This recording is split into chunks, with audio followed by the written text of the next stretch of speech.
There really have been plenty of surprises this season in Erik ten Hag's first season in charge. Some good, some bad. But Aaron Wan Bissaka's development in the second half of this season has been one of the biggest surprises. In this video, I think he deserves some real spotlight. I spoke about him before. I think after the City game, that was when he sort of really elevated himself. But I think he's actually gone up another level and his attacking game is really coming on. And I think this video is important because it goes to show that an opinion of a player, you can change an opinion of a player. All right? Staying stubborn and having one opinion and just ignoring everything you see in front of you, that's a dangerous thing to do. That's called being stubborn. I was definitely wrong with Wan Bissaka. In this video, I think he deserves it. So make sure you drop a like on it and have a listen to what I've got to say over the next 10 minutes. Because I think you might agree. Well, not all of it. That's the beauty of this of YouTube, right? But look, Erik ten Hag this season, I could do a whole separate video on this, on how much progress we've made as a football club. We're into the League Cup final and the FA Cup final for the first time in the same season since 1994. If you look at how Manchester United have been improving, yeah, there's still definite areas where we need to improve. But see United winning a penalty shootout, brilliant. And if we're talking about play, look, Victor Lindelof came in and did such a good job for Manchester United. If you're looking at a partnership that could potentially be there as a backup if things go wrong with Martinez and Varane injury-wise, you're probably looking at Shaw and Lindelof inside this squad. Would Erik ten Hag like to sign a centre-back? I think he might, but I don't think it's high up the priority list. But yesterday, the focus really should be on Aaron Wan Bissaka. I think so anyway. You could probably give it to, I think, either Shaw, Lindelof, Wan Bissaka, or De Gea for man of the match. But this video isn't a reaction to what was just an incredible performance from Wan Bissaka yesterday. Up against Mitoma at Wembley. He's the danger man. What's going to happen? Well, Wan Bissaka's going to have him on toast. Just like he had Anderson Maximan on toast in the second half of the League Cup final at Wembley. Wan Bissaka, look at the numbers there. He completed all of his dribbles. A big development there. Won all of his ground duels. Won all of his tackles. Won the ball 7 times. Was never dribbled past and never committed one foul. No wonder Mitoma looked like that at full time.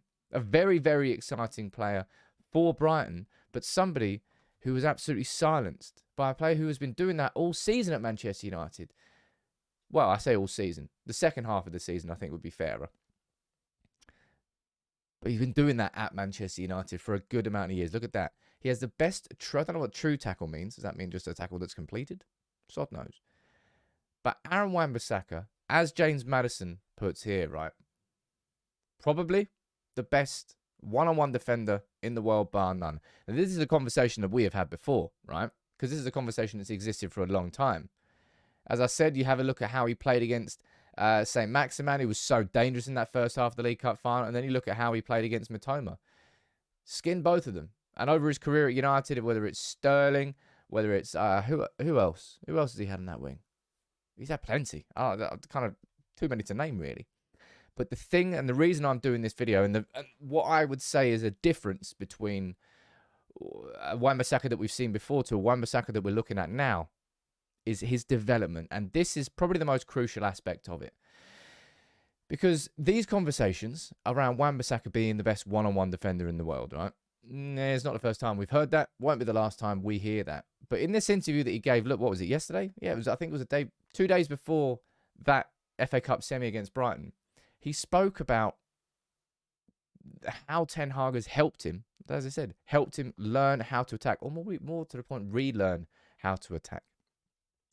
Because you don't really hear Wan Bissaka speak too often. He's quite a quiet, measured individual.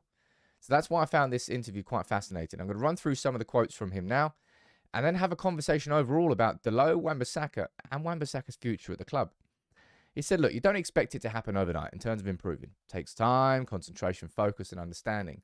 Growing up, it was quite natural until I became a defender. So you forget a little because you're not in those areas again. It's quite weird. You focus more on the defending side, and that was a transition. Now, I'm getting used to it again.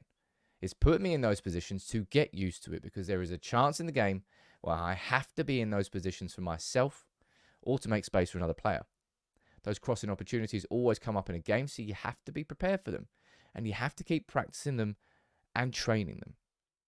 And I think what we're seeing from Wan Bissaka is twofold. Firstly, he is grafting.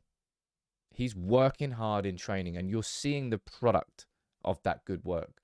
But you're also looking at a very good coach in Erik ten Hag. He's able to tell these ideas to Wan Bissaka because it's complicated. The inverted fullback, what does an inverted fullback mean? And it's something that the players are learning. Malacia, when you saw at the start of the season, he came in, he knew how to play that role straight away. He's like, yep, I'm used to this. The others had to learn it and are still learning it. And Wan Bissaka has shown that. Now, I found this part quite interesting.